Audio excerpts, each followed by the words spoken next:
नमस्कार, मैं हूं सत्यपाल और आप देख रहे हैं CWB हिंदी न्यूज।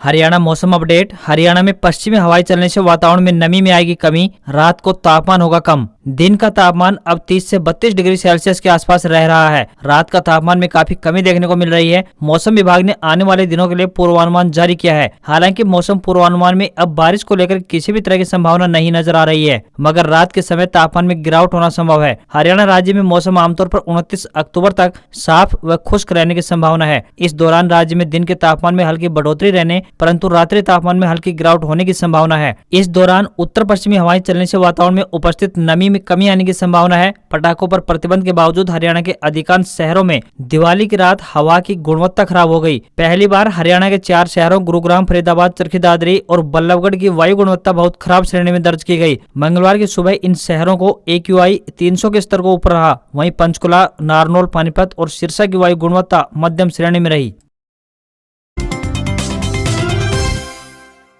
सूर्य ग्रहण मेले का सफल आयोजन, ब्रह्म सरोवर में श्रद्धालुओं ने लगाई आस्था की डुबकी। हरियाणा के मुख्यमंत्री मनोहर लाल खट्टर ने कुरुक्षेत्र में आयोजित सूर्य ग्रहण मेले के सफल आयोजन पर इस मेले की व्यवस्था में जुटे सभी अधिकारियों, कर्मचारियों व जिला प्रशासन को बधाई दी है। मुख्यमंत्री ने कहा कि इस ऐतिहासिक खगोलीय घटना के समय पवित्र ब्रह्म सरोवर में लाखों श्रद्धालुओं ने आस्था की डुबकी लगाई। लोगों की सहूलियत के लिए बेहतर इंतजाम किए गए थे। इससे ज्यादा श्रद्धालुओं ने कुरुक्षेत्र में पहुंचकर पवित्र ब्रह्म सरोवर में डुबकी लगाई। उन्होंने कहा कि लाखों लोग कुरुक्षेत्र पहुंचे, जबकि इतने ही लोगों ने कुरुक्षेत्र प्रशासन की कुरुक्षेत्र दर्शन मोबाइल ऐप पर इस घटना को देखा। इस मोबाइल ऐप पर सूर्य ग्रहण मेले से संबंधित तमाम अहम जानकारियां अपलोड की गई थी। संतों से लेकर अन्य श्रद्धालुओं के लिए स्नान की अलग अलग व्यवस्था की गई थी। मुख्यमंत्री श्री मनोहर लाल ने कहा कि गीता स्थली कुरुक्षेत्र आस्था और पर्यटन का संगम है। पिछले दिनों पवित्र तीर्थ ज्योतिषर में भगवान श्री कृष्ण के विराट स्वरूप की मूर्ति का अनावरण किया गया था। अब जल्द ही यहाँ पर 3D प्रोजेक्शन मैपिंग शो भी देखने को मिलेगा। मुख्यमंत्री ने कहा कि महाभारत और श्रीमद् भागवत गीता से जुड़े प्रसंगों को यहाँ दिखाया जाएगा।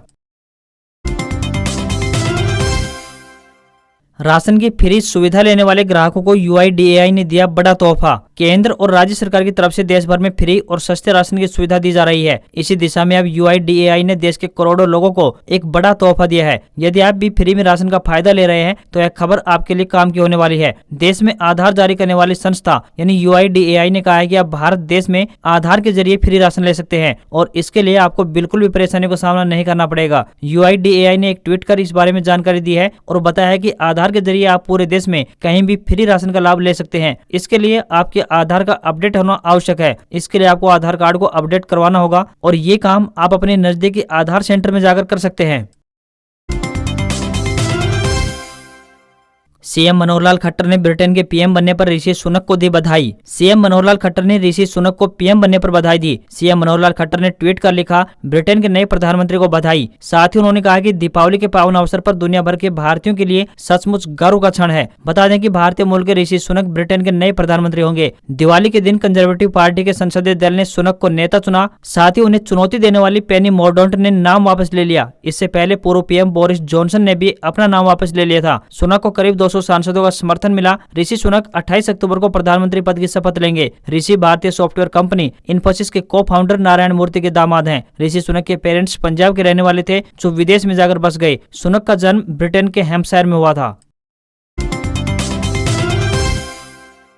अभय चौटाला को लेकर बिजली मंत्री का बड़ा बयान, जानिए क्या बोले बिजली मंत्री। अभय चौटाला के बेटे द्वारा जिला परिषद का चुनाव लड़ने को लेकर बिजली मंत्री ने बयानबाजी की है। बिजली मंत्री अपने निवास स्थान पर कार्यकर्ताओं से मुलाकात कर रहे थे। उन्होंने कहा कि अभय चौटाला की एक गलती के चलते उनके परिवार को चुनाव लड़ने के लिए मजबूर किया है। उन्होंने कहा कि यह शोभा नहीं देता कि चौधरी देवलाल का परिवार पंचायत चुनाव लड़े। दरअसल अभय के बेटे कर्ण चौटाला भी जिला परिषद का चुनाव लड़ रहे हैं और उन्होंने रणजीत सिंह के परिवार को भी चुनाव लड़ने के लिए ललकारा था। मंत्री चौटाला ने कहा कि उन्होंने कभी नहीं चाहा कि उनका बेटा जिला परिषद का चुनाव लड़े। उन्होंने कहा कि चौधरी बंशीलाल, चौधरी भजनलाल और चौधरी हुड्डा साहब तीनों प्रदेश के मुख्यमंत्री रहे हैं। उनके परिवार के सदस्य कभी भी जिला परिषद या पंचायत परिषद का चुनाव नहीं लड़े हैं। उन्होंने बताया कि चौधरी देवलाल बहुत बड़े आदमी थे। आज उनका परिवार जिला परिषद का चुनाव लड़े यह उनके लिए एक अच्छी श्रद्धांजलि नहीं है।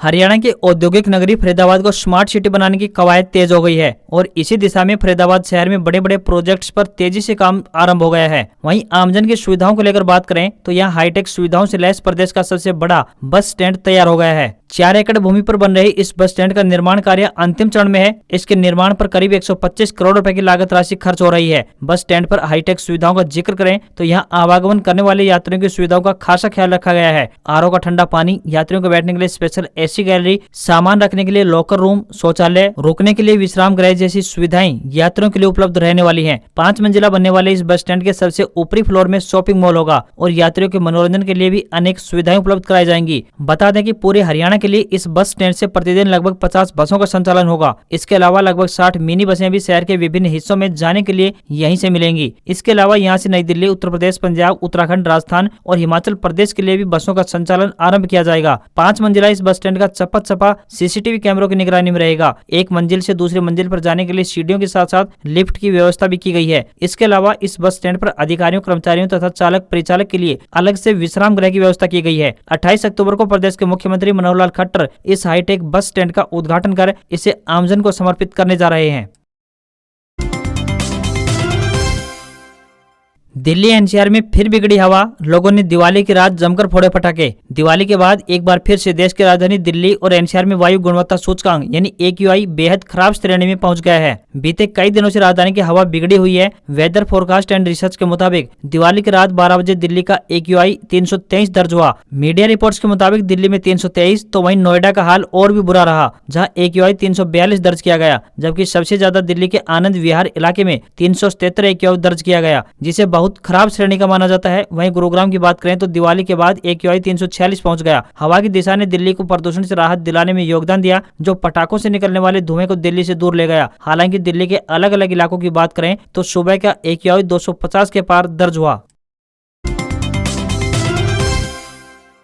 हरियाणा में नजर आया सूर्य ग्रहण, कुरुक्षेत्र में लाखों लोगों ने लगाई डुबकी। श्री कृष्ण ने यहाँ गोपियों संग किया था स्नान। हरियाणा के कुरुक्षेत्र में मंगलवार शाम 4:27 पर सूर्य ग्रहण शुरू होते ही लाखों की संख्या में श्रद्धालु ब्रह्म सरोवर के पवित्र जल में डुबकी लगाने उतर गए। सबसे पहले यहाँ युधिष्ठिर घाट पर नागा साधुओं ने मोक्ष की डुबकी लगाई। उनके बाद ही श्रद्धालुओं ने यहाँ स्नान किया। सूर्य ग्रहण का स्नान शाम को 5:39 तक चला। सूर्य ग्रहण भारत में करीब 2 घंटे तक दिखाई दिया। देश में सबसे पहले यह अमृतसर में शाम 4:19 पर नजर आया। वहीं मुंबई की बात करें तो शाम 6:09 तक सूर्य ग्रहण दिखाई दिया। वहीं अमेरिकी स्पेस एजेंसी नासा के मुताबिक सूर्य ग्रहण Europe, north east Africa, middle east और वेस्ट एशिया में दिखाई दिया। इस सूर्य ग्रहण के बाद 8 नवंबर को पूर्ण चंद्र ग्रहण भी होगा, जो एशिया, ऑस्ट्रेलिया, प्रशांत महासागर और अमेरिका में दिखाई देगा। महाभारत की कथा के मुताबिक भगवान श्री कृष्ण के मथुरा छोड़ने के बाद अपने माता पिता और राधा से आखिरी मुलाकात हुई थी। यही नहीं, सभी गोपियों संग भगवान श्री कृष्ण ने पवित्र ब्रह्म सरोवर में स्नान किया था। गोपियों से मिलने के बाद भगवान श्री कृष्ण की कुंती व द्रौपदी सहित 500 पांडवों से भेंट हुई। सूर्य ग्रहण का पुराणों में भी जिक्र है कि राहु द्वारा भगवान सूर्य के ग्रस्त होने पर सभी प्रकार का जल गंगा के समान, सभी ब्राह्मण ब्रह्मा के समान हो जाते हैं। इसके साथ ही इस दौरान दान की गई सभी वस्तुएं भी स्वर्ण के समान हो जाती हैं। हरियाणा के धर्मनगरी कुरुक्षेत्र में सूर्य ग्रहण के स्नान के लिए सुबह ही श्रद्धालु पहुंचना आरंभ हो गए थे। हालांकि भीड़ भड़ाके से बचने के लिए कुरुक्षेत्र में बड़ी संख्या में महिलाओं और पुरुषों ने दोपहर से ही डुबकी लगाने आरंभ कर दी। कुरुक्षेत्र में 5 लाख के करीब लोगों के पहुंचने का अनुमान है। प्रशासन की ओर से पुख्ता इंतजाम किए गए थे। भाजपा की जन उत्थान रैली की तैयारियां पूरी। केंद्रीय मंत्री कृष्णपाल गुर्जर और हरियाणा के परिवहन मंत्री ने रैली स्थल का लिया जायजा। भारत सरकार के भारी उद्योग और ऊर्जा विभाग के राज्य मंत्री कृष्णपाल गुर्जर ने कहा है कि केंद्रीय गृह मंत्री अमित शाह गुरुवार यानी 27 अक्टूबर को फरीदाबाद में जन उत्थान रैली को संबोधित करेंगे। रैली में हरियाणा के मुख्यमंत्री मनोहर लाल खट्टर, रेल मंत्री अश्विनी वैष्णव, हरियाणा के गृह मंत्री अनिल विज, प्रदेशाध्यक्ष ओम प्रकाश धनखड़, भाजपा प्रभारी विप्लव देव, संसदीय बोर्ड के सदस्य सुधा यादव, रामविलास शर्मा सहित कई मंत्री विधायक शिरकत करेंगे। केंद्रीय राज्य मंत्री कृष्णपाल गुर्जर और हरियाणा के परिवहन मंत्री Moolchand Sharma sector 12 helipad ground में जन उत्थान रैली की व्यवस्था के मद्देनजर निरीक्षण कर रहे थे। उन्होंने कहा कि 27 अक्टूबर को फरीदाबाद में आयोजित जन उत्थान रैली ऐतिहासिक होने जा रही है। हरियाणा कौशल रोजगार निगम के जरिए भर्ती होंगे ड्राइवर। हरियाणा कौशल रोजगार निगम द्वारा ड्राइवर के पदों पर भर्ती होने के लिए अधिसूचना जारी की गई है। जो भी उम्मीदवार इन पदों के लिए इच्छुक हैं, वह अपने आवेदन भेज सकता है। इन पदों के लिए उम्मीदवारों को ऑनलाइन माध्यम से आवेदन भेजने होंगे। इच्छुक उम्मीदवार आधिकारिक वेबसाइट के जरिए आवेदन कर पाएंगे। आवेदन करने की अंतिम तिथि 4 नवंबर 2022 है। इन पदों के लिए उम्मीदवार का 10वीं पास होना जरूरी है। इसके साथ ही आवेदक के पास HMV यानी हैवी मोटर व्हीकल या LMV यानी light motor vehicle driving licence होना चाहिए, जो कम से कम 5 साल पुराना हो। किसी भी उम्मीदवार को कोई भी आवेदन शुल्क नहीं देना होगा। न्यूनतम आयु की बात करें तो 18 वर्ष और अधिकतम आयु 42 वर्ष निर्धारित की गई है। कुल कितने पदों पर भर्तियां की जाएंगी, इस बारे में अभी कोई सूचना जारी नहीं की गई है। इन पदों के लिए उम्मीदवारों को ऑनलाइन आवेदन करने होंगे, जो कि प्रारंभ हो चुके हैं। गेहूं की यह किस्में बढ़ा देंगे आपका मुनाफा। चाहते हो 4 गुना मुनाफा, तो करें इन किस्मों का प्रयोग। पैदावार में सबसे आगे हैं ये किस्में। किसानों की आय में इजाफा करने की दिशा में भारतीय गेहूं एवं जौ अनुसंधान संस्थान की तरफ से गेहूं की 3 नई किस्में विकसित की गई हैं। भारतीय गेहूं एवं जौ अनुसंधान संस्थान की तरफ से गेहूं की 3 नई किस्में विकसित की गई हैं, जिसमें DBW 296, DBW 327 और DBW 332 किस्म शामिल है। सबसे पहले बात DBW 296 की। गेहूं की यह किस्म बिस्किट बनाने के लिहाज से काफी उपयोगी मानी जा रही है। इसकी सबसे बड़ी खास बात यह है कि इसमें गर्मी को सहन करने की असीम क्षमता है। किसान साथी इसकी खेती कर अच्छा मुनाफा अर्जित कर सकते हैं। बाजार में शायद इसकी मांग रहती है। इसका औसत उत्पादन प्रति हेक्टेयर 56.1 क्विंटल से लेकर 83.3 क्विंटल तक है। वहीं बात करें DBW 327 किस्म की, तो इस किस्म की सबसे बड़ी खास बात यह है कि इसमें अन्य किस्मों की तुलना में रोग प्रतिरोधक क्षमता ज्यादा है। इसमें प्रोटीन और आयरन भी अन्य किस्मों की तुलना में अधिक मात्रा में पाई जाती है। इसका प्रति हेक्टेयर औसत उत्पादन 78.3 क्विंटल से लेकर 83 क्विंटल तक आंका गया है। वहीं DBW 332 किस्म की बात करें तो इस किस्म की सबसे बड़ी खास बात यह है कि इसका उपयोग चपाती बनाने के लिए किया जाता है। बाजार में इसकी सैकड़ों मांग बनी रहती है। यह अन्य किस्मों की तुलना में अधिक पैदावार करती है। यह प्रोटीन युक्त मानी जाती है। हरियाणा में गेहूं की बिजाई शुरू। जींद में DAP खाद के लिए लगने लगी लाइन, किल्लत होने की संभावना। हरियाणा में रबी की फसल यानी गेहूं की बिजाई का समय आ गया है। बिजाई के लिए किसान बीज व DAP खाद लेने के लिए दुकानों पर पहुंच रहे हैं, जहां पर DAP की कमी की बात सामने आ रही है। हालांकि कृषि विभाग DAP की किल्लत से इनकार कर रहा है। हालांकि इस बार बरसाती सीजन लंबा चलने और जल्दी ठंड शुरू हो गई है। ऐसे में गेहूं की बिजाई में भी देरी होगी। जैसे जैसे गेहूं की बिजाई में देरी होती जाएगी, DAP की मांग बढ़ेगी। ऐसे में किसान आशंका जता रहे हैं कि कहीं पिछले साल की तरह मार्केट में DAP ना मिले, जिसके चलते DAP खाद लेने के लिए किसान बिक्री केंद्र और डीलर्स के यहाँ पहुंचना आरंभ हो गए हैं। मंगलवार को नरवाना में इफ्को के बिक्री केंद्र पर DAP के लिए किसानों की लंबी लाइनें लगी। किसानों को DAP के लिए घंटों तक लाइन में लगना पड़ा। डीलर्स का भी मानना है कि DAP खाद की कमी है, जिससे आने वाले दिनों में दिक्कत और बढ़ सकती है।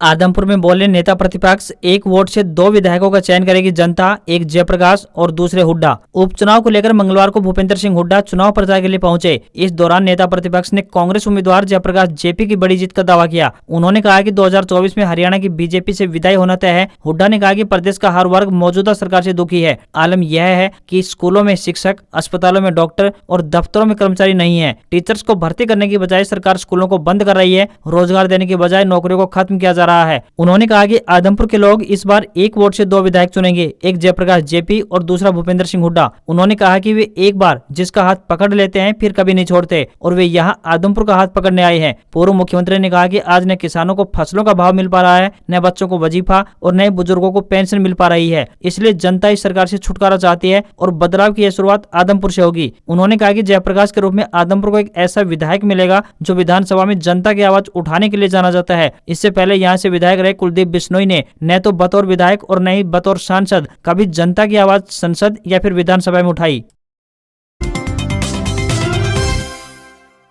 आदमपुर उपचुनाव की जंग। अगले 7 दिन में 3 राज्यों के 3 CM करेंगे अपने उम्मीदवारों के पक्ष में प्रचार। आदमपुर के उपचुनाव की जंग अब तेज होगी। यहाँ प्रचार की कमान 3 राज्यों के CM संभालेंगे, जिनमें हरियाणा के CM मनोहर लाल खट्टर, पंजाब के CM भगवंत मान और दिल्ली के CM अरविंद केजरीवाल शामिल हैं। कांग्रेस की तरफ से पूर्व CM भूपेंद्र सिंह हुड्डा कमाल संभालेंगे। अगले 7 दिन में आदमपुर में इनके प्रचार का दमखम दिखाई देगा। 25 अक्टूबर को हरियाणा के पूर्व CM भूपेंद्र सिंह हुड्डा सुबह प्राइवेट प्लेन से हिसार एयरपोर्ट पहुंचेंगे। इसके बाद वे आदमपुर मंडी में 5 जगहों पर जनसभाओं को संबोधित करेंगे, जबकि दीपेंद्र हुड्डा आदमपुर में ही अगले 1 सप्ताह तक नियमित जनसभाएं करेंगे। पंजाब के पूर्व CM भगवंत मान 26 अक्टूबर को आदमपुर में आप उम्मीदवार सत्येंद्र सिंह के चुनाव प्रचार करेंगे। हालांकि वे अपने व्यस्त समय से समय निकालकर 2 घंटे के लिए आदमपुर पहुंचने वाले हैं। वहीं हरियाणा सरकार के बिजली मंत्री रणजीत सिंह आदमपुर उपचुनाव में भव्य बिश्नोई के लिए चुनाव प्रचार करते दिखाई देंगे। हरियाणा के CM मनोहर लाल खट्टर आदमपुर में अपने भाजपा उम्मीदवार भव्य बिश्नोई के चुनाव प्रचार के लिए 30 अक्टूबर को आदमपुर में आ सकते हैं। आप उम्मीदवार के चुनाव प्रचार के लिए 30 अक्टूबर को दिल्ली के डिप्टी सीएम मनीष सिसोदिया के आने के भी संकेत हैं।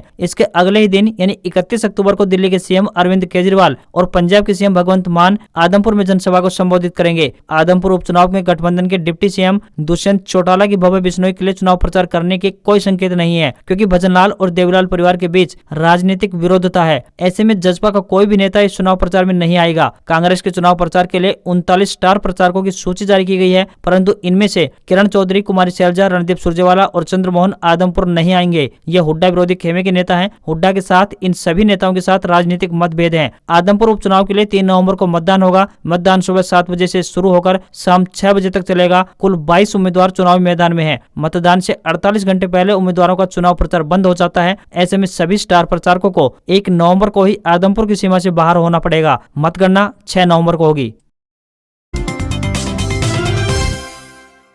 शीतरंग तूफान से बांग्लादेश में 24 की मौत, असम बंगाल में झमाझम बारिश, मेघालय मिजोरम में तेज हवाएं जारी। बांग्लादेश में साइक्लोन शीतरंग से 24 लोगों की मौत की खबर है। शीतरंग ने भारत में भी दस्तक दे दी है। मौसम विभाग यानी आईएमडी ने असम, मेघालय, मिजोरम और त्रिपुरा में रेड अलर्ट जारी कर दिया है। रेड अलर्ट का मतलब है इन राज्यों में भारी से बहुत भारी बारिश होने की संभावना है। चक्रवात शीतरंग के कारण बांग्लादेश में सोमवार रात घनी आबादी वाले इलाकों में जमकर बारिश होने से करीब 24 लोगों की मौत की खबर सामने आई है। मरने वालों की संख्या बढ़ सकती है, क्योंकि अन्य जिलों से भी हादसों की खबरें आ रही हैं। वहीं भारत की बात करें तो इस तूफान के असर से त्रिपुरा, असम, अरुणाचल प्रदेश, मिजोरम, मणिपुर और नागालैंड में 100 से 110 किलोमीटर प्रति घंटे की रफ्तार से हवाएं चल रही हैं। वहीं पश्चिम बंगाल, ओडिशा और असम के कई जिलों में बारिश प्रारंभ हो गई है। बंगाल की सीएम ममता बनर्जी ने प्रशासन को अलर्ट मोड पर रहने को कहा है। 24 अक्टूबर की रात साइक्लोन का केंद्र 11:30 बजे ढाका से करीब 40 किलोमीटर पूर्व में तटीय बांग्लादेश पर था। वहीं मंगलवार को शीतरंग का सबसे ज्यादा असर सुंदरबन और पूर्वी मिदनापुर के तटीय इलाकों पर पड़ने का अनुमान है। आज खबरों में बस इतना ही। देखते रहिए CWB हिंदी न्यूज। नमस्कार।